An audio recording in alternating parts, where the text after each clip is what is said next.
رسول اللہ صلی اللہ علیہ وآلہ وسلم نے فرمایا، جب تم میں سے کسی شخص کو کوئی تکلیف ہو تو وہ تکلیف والی جگہ پر اپنا ہاتھ رکھے، پھر 7 مرتبہ کہے، میں اللہ کی عزت اور قدرت کی پناہ میں آتا ہوں ہر اس چیز کے شر سے جو مجھے محسوس ہو رہی ہے۔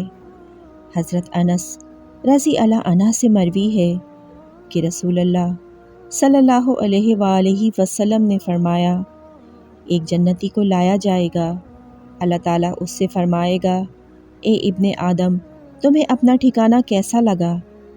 وہ کہے گا، اے میرے رب، بہترین ٹھکانہ ہے۔ اللہ تعالیٰ فرمائے گا، مانگو اور تمنا کرو۔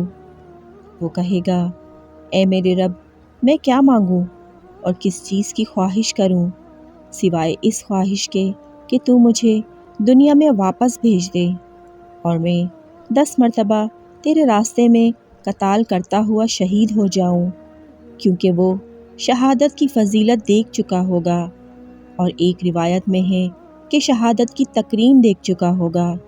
اور ایک جہنمی کو لایا جائے گا، اللہ تعالیٰ اس سے کہے گا، اے ابن آدم، تم نے اپنا ٹھکانہ کیسا پایا؟ وہ کہے گا، اے میرے رب، بدترین ٹھکانہ ہے۔ رب عز و جل اس سے فرمائے گا، کیا تم اس سے چھٹکارا پانے کے لیے زمین بھر سونا بدلے میں دے دو گے؟ وہ کہے گا، جی ہاں اے میرے رب۔ اللہ تعالیٰ فرمائے گا، تو جھوٹ بولتا ہے، میں نے تم سے اس سے بھی کم اور آسان بات کا مطالبہ کیا تھا، لیکن تو نے وہ مطالبہ پورا نہیں کیا۔ پھر اسے آگ میں واپس ڈال دیا جائے گا۔